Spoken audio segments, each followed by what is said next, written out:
Good morning, good afternoon, good evening, depending upon where you are at in the world. I am your host, Nerd Cosa Nostra. Welcome to Reign of Horror. And tonight's episode, we are going to just keep it pretty quick for tonight. It's getting late already, and I'm sure everyone's got some plans, some other things to do going into the weekend. Tomorrow being Friday, depending upon if you are working, if you're not working. Yeah, listen to this at your leisure. So tonight, the topic tonight we're going to cover is I want to say it's an interesting topic, but I will say it is a topic that has taken a lot of people by surprise in the movie industry. I think it's taken a lot of fans by surprise as well.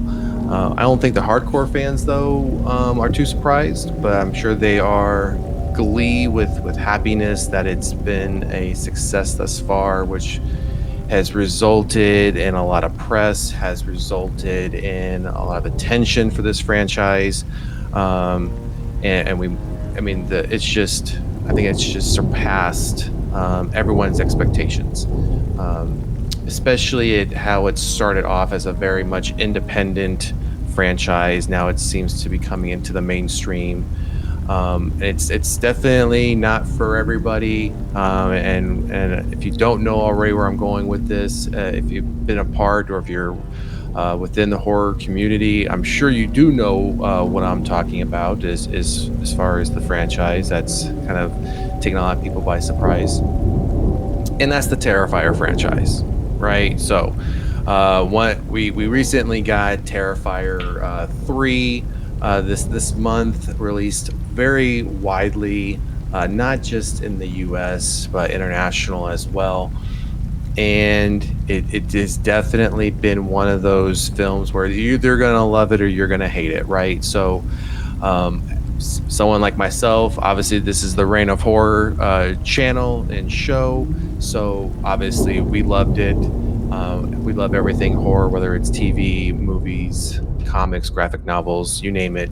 If it's horror, we're gonna get into it. So, but tonight's topic is definitely going to be the Terrifier franchise. What we're going to do is we're just going to cover just some high level things about Terrifier, and then some of the other things that have come up as far as a result of Terrifier 3. So let's just get right into it. Right, let me fix this real quick. There we go. So again, we're talking about Terrifier, right? So obviously the biggest draw here is Art the Clown. I think one of the more we'll just say it outright, sadistic clowns that we've seen, whether it has been TV or movie, right? They definitely don't hold back with this character. They don't hold back with any of the three Terrifier films. If you haven't seen Terrifier, any of the three films outside of the All Hallows Eve, and the Ninth Circle, which were the two kind of short films that were done previously. But the ones that get the most attention for this character is going to be Terrifier 1, 2, and 3. So if you haven't seen any of these films and you're new to horror, or maybe you're not new to horror, and your exposure is primarily like Halloween or Friday the 13th, The Exorcist, some of the more well-known horror films. If that's your exposure to horror, then I would say check them out, but tread lightly. They definitely take the violence and gore aspect to a whole nother level, which again, that's the whole point of this franchise, right? It's to kind of get into, I think, those graphic elements of horror that you don't typically see in big budget studio releases. Like I was mentioning on the onset in the intro, these first two films were very much independent. Even the third film, still very much independent, completely driven and owned as far as the vision for the film by the creator director. So the studio really didn't have a lot of say so, and I think if a major studio would have come in and either had the rights to it or had the control over it, I don't think Damien, who's the director of the films, I don't think his true vision would have been fulfilled, would have been seen, and the gore aspect definitely would have been nothing compared to what we saw.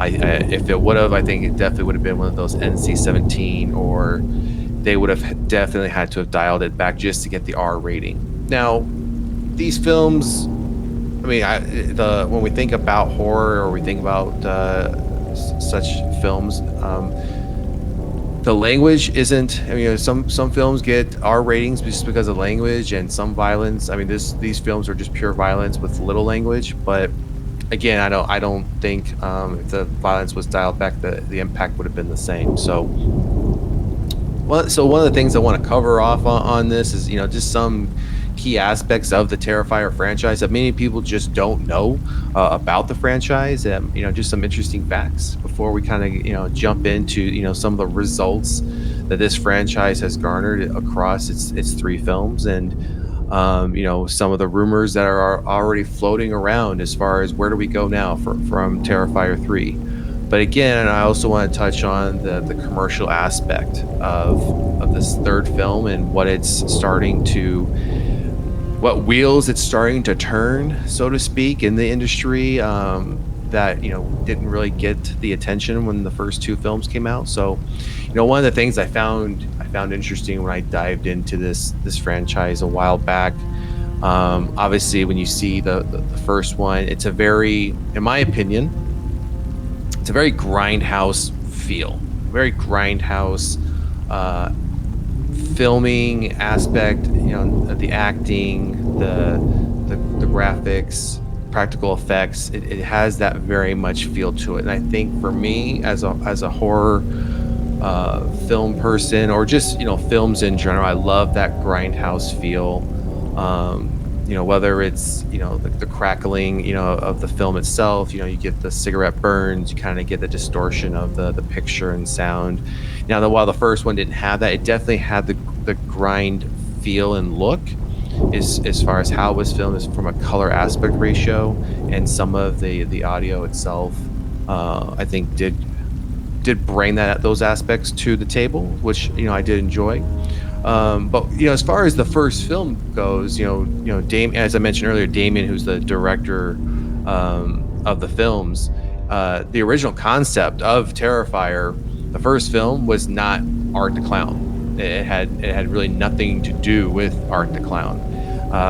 Many people don't know the original concept of the first film was it was going to be following three teenagers who were actually being tormented and chased by these demons as they were trying to escape and navigate through an abandoned hospital.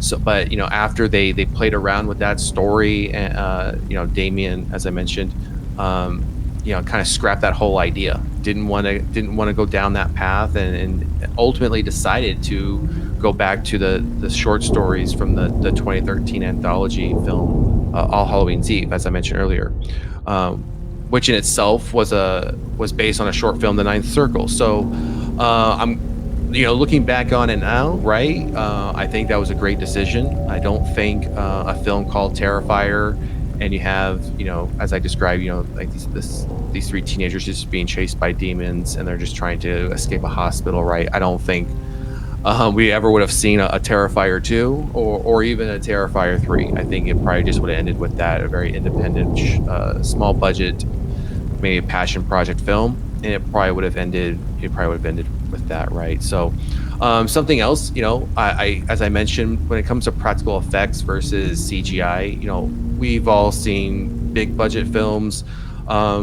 using CGI, and don't get me wrong, I think CGI is necessary, and when needed, especially when you think about some of the things like Disney does, like with Star Wars, Marvel, DC, right? I mean, when you think about some of the characters and worlds that they're creating, CGI is necessary, right, to create those worlds. But when we're thinking about horror movies and something like Terrifier, you can make it very far with practical effects, and I think practical effects can give that very realistic look and feel to it if done correctly. Now, don't get me wrong, small budget films, you see some of the practical effects and they look almost humorous when we see them, right? But rightfully so. They're low budget independent films, so they're going to be spending that money elsewhere. So when they do these practical effects, they may not look as realistic as we would expect. But one thing I did like about when we think about Terrifier, especially in the early years of the franchise, 98% of and this was confirmed by Damien, came out and said 98% of the first film was all practical effects. The only time they used CGI was just to try to enhance anything that was very particular. For example, if they were trying to remove a prop from the scene, or if they were trying to make a wound, whether it was a stab wound or a bullet wound. So we did see at the end Art use a handgun, right?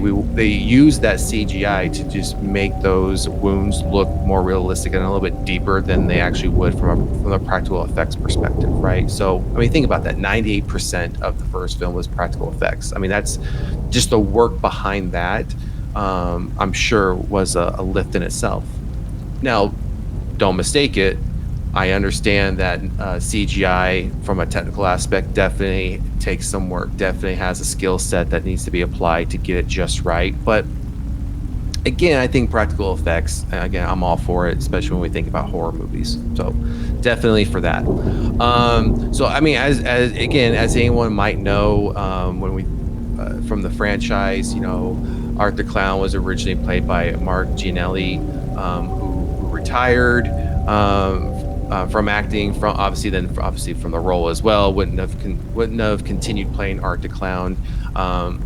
Later on, he was then replaced by David Howard Thornton, who during his audition, which I thought this was quite an interesting fact, when he was auditioning for the role, one of the main things that got him this role was when he improved, where he was taking the prop of a beheaded victim that had blood all over it, and during that scene, during his audition, he actually took table salt and started putting it on this severed prop and tasting it again in order to give it that more demonic Art the Clown feel. And that's one of the things that won him the role, and he's been in the role ever since. So I thought that was very an interesting take, but again, it made him stand out from the others that were auditioning for the role. And it's one of those things, hey, if you can stand out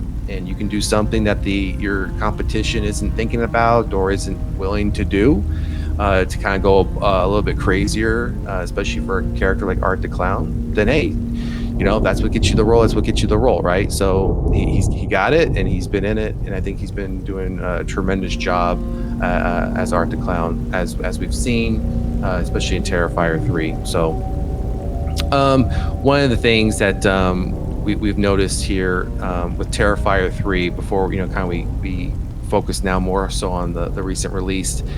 When Terrifier 3 was coming out, again, this was more of the bigger budget of the three. Definitely got a wide cinema release in the U.S. and international. But of course, leading up to it, there are, of course, with some major films, there's those test screenings or early release screenings.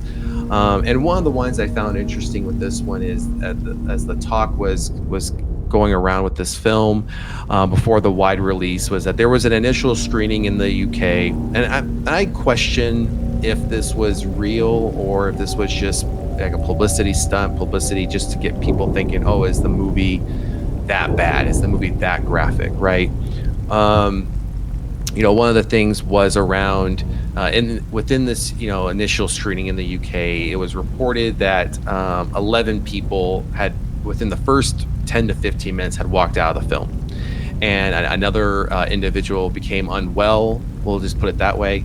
Became unwell within the theater, and I think this is something that might have been garnered up by the creators, maybe by the publicity team for the film to kind of, get the film more attention, to drive that interest in people going to see it. Because there was also, I think, within a few days of the film releasing across social media, there were pictures, people posting where that some theaters were putting posters or these little notices up outside the doors of the theater saying, if you're going to go see this film, just be aware there's some very graphic things that might make you feel uncomfortable or unwell. Even some places were handing out, I know this to be true, I know this was confirmed, this next one, in some theaters they were handing out bags. If you were to become unwell, use the bag that we provide to you, right?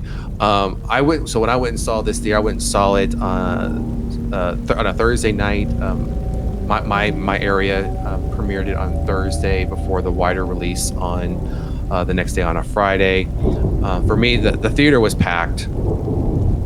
I think the only empty seats were like the very front row, and that was it. But they didn't have any warnings up. They didn't hand out any bags. It was pretty much like just another movie, another Thursday night, people going to see a movie. But for a Thursday night, for a horror film like this being completely sold out, I think that was one of the things that was the more surprising aspect, right? You just don't anticipate or expect a film like this to be completely sold out, but like I said, it was. And they later ended up adding like 3 more screenings after the one I went and saw that Thursday night. So they definitely saw an opportunity there after that, because they were only going to show one, because they had a double feature for 1 and 2, and then as soon as that one let out, people had about 10-15 minutes if they were going to go see the only showing at the time for part 3 was to buy their ticket if they hadn't already, or do so.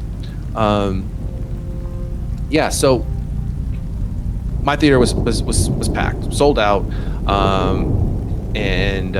So when the film started, no one walked out in that 10-15 minutes. No one walked out, period. I was actually surprised. There were some people that actually brought their young children to the theater to see this, which I don't think I would have done that. I don't think I would have recommended that.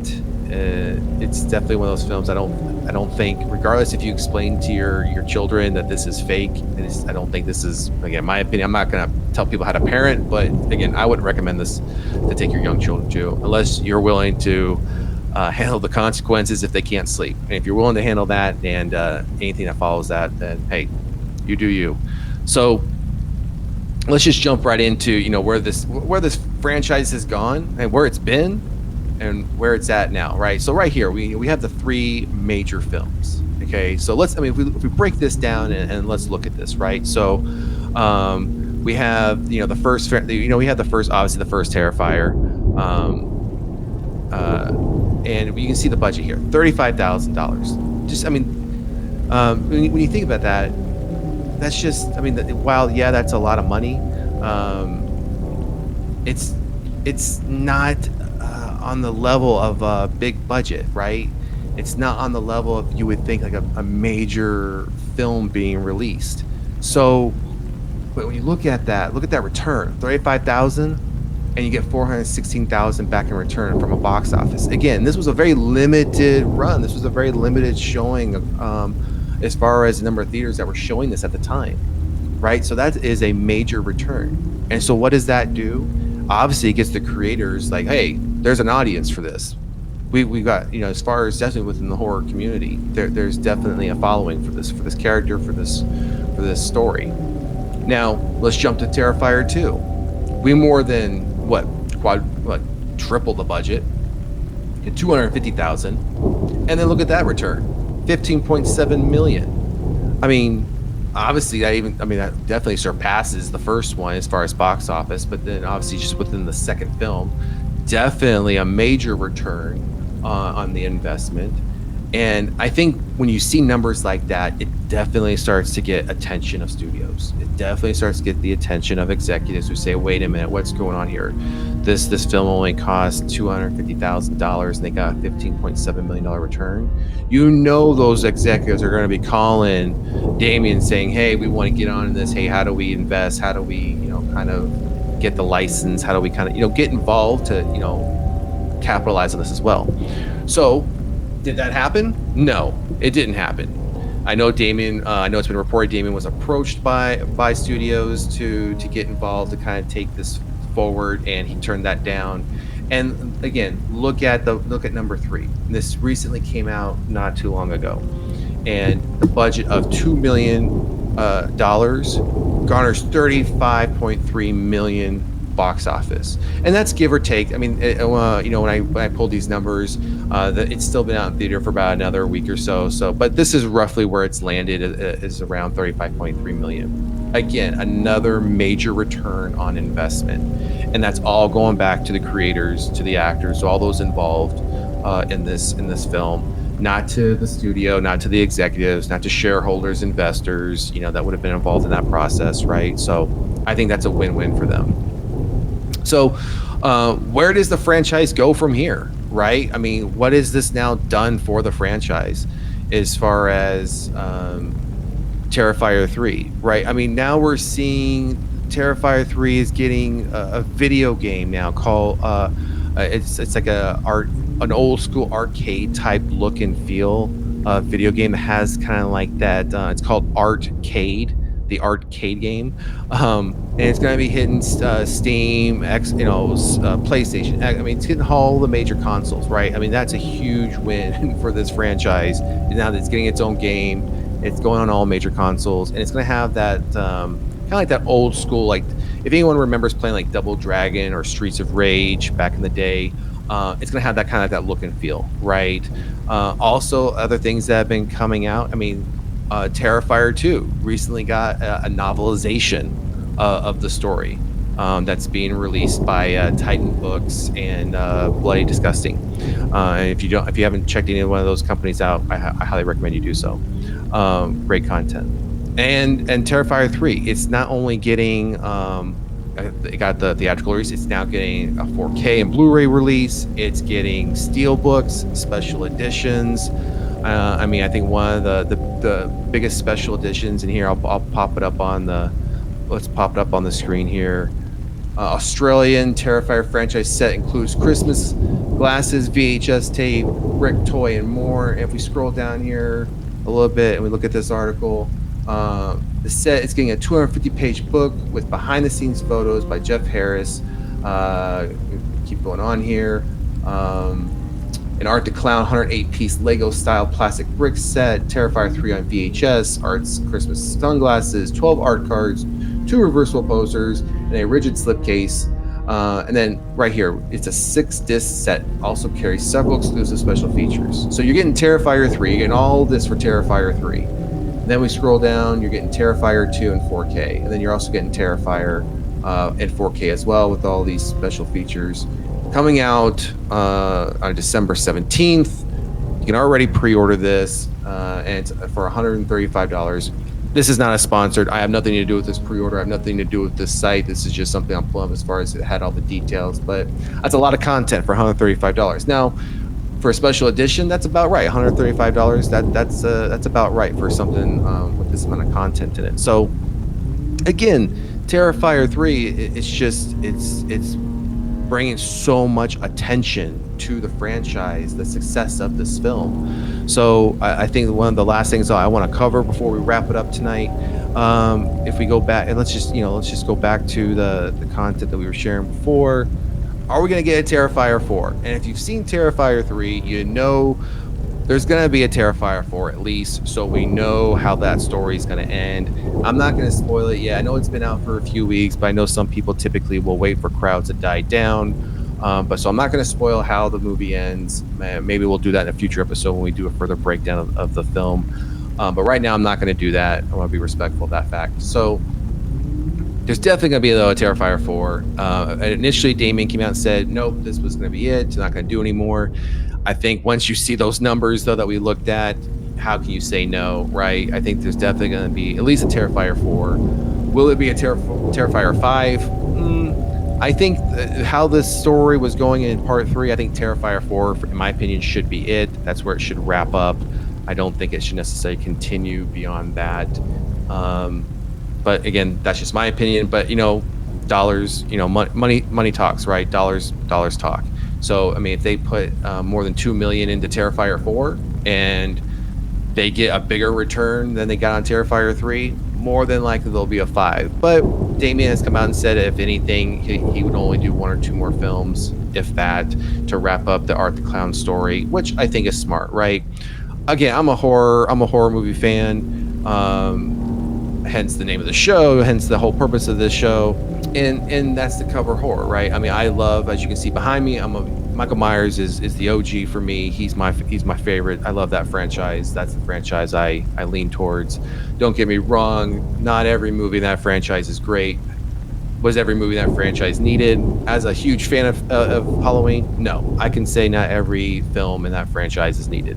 I can say the same thing about Friday the 13th, Nightmare on Elm Street, Scream, I mean, The Exorcist, The Omen, I mean, all these big horror known franchises, were they all necessarily needed? I don't think so, but they're entertaining nonetheless. I still find entertainment in them, whether or not they made big money, whether or not they didn't. Not everyone's gonna like the same thing, which is fine. Like what you like, love what you love. If you like the an entire franchise, if you like the entire franchise of Friday the 13th, hey, that's awesome. I hope you enjoy them. Personally, I mean, I love the first 4 of Friday the 13th and a few more of the next, I think, 6 or 7 films that they did. But overall, I don't necessarily go after and watch anything, after part 4. So again, that's just me.